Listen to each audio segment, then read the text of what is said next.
I am broken. I am in pieces. Unwillingly, I abandoned one piece of myself in Istanbul. I am not complaining. If in 9 days one city can steal away parts of you that you never knew existed, I think it deserves to call itself the captor of your heart.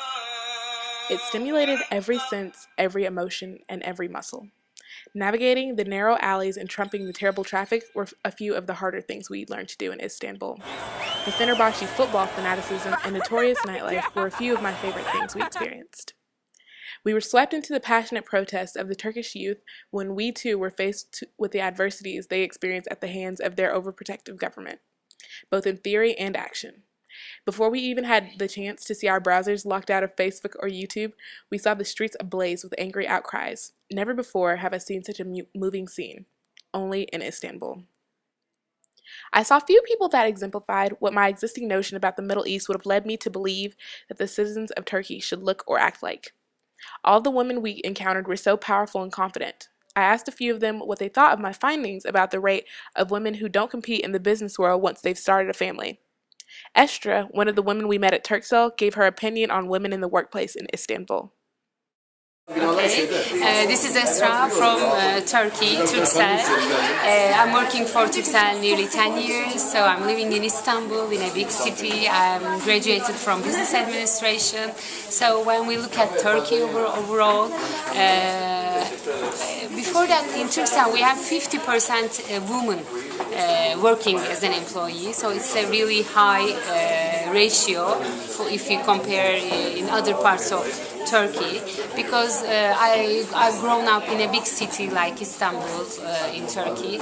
Unfortunately, in other parts, especially in the east part, all women, all girls don't have the same opportunities like in the big cities, like education, and you cannot compare the social welfare with other parts or in small cities, rural areas and so on. So I feel I'm lucky to grow up in a city and get a chance to have an education and ended up with a company like this. So that's the reason why TurkCell's social responsibility project is basically focused on Kardelens, we call snowdrops. So we give scholarships each year for 10,000 girls who lives in the urban areas, doesn't have a chance to go to school.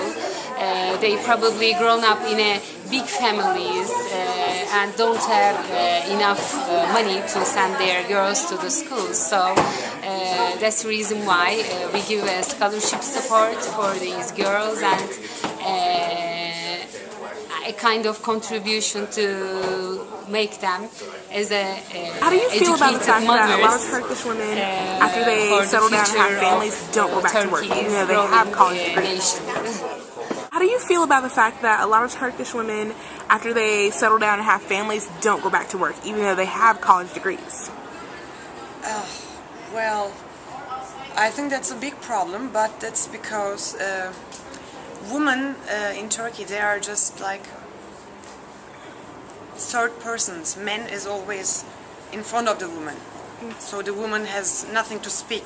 That's why the woman in Turkey gets married in very old age and got kids in very old age. So that's why they don't have time. And the guys in here in Turkey, they don't want the woman go back to work, and so that she can educate herself or get her own money, and that's all. Okay. Would that ever happen to you? Would that be your fate? No, because that's about social things. You know, I grew up in a good family. I am economically good, I'm good standing, I'm going to college, and when I graduate here in 2 weeks, I hope I will go to London to do my master program and something like that, and then I will come to my country and then I'm going to work. So that's not the case for me, but I'm sorry for the other women, they are not lucky like me. So my field observations show that Turkish women feel like these numbers don't represent them and that there's nothing standing in their way. So my question is, does research only show one side of the spectrum, or is it that Turkish women are not able to realize their own fate?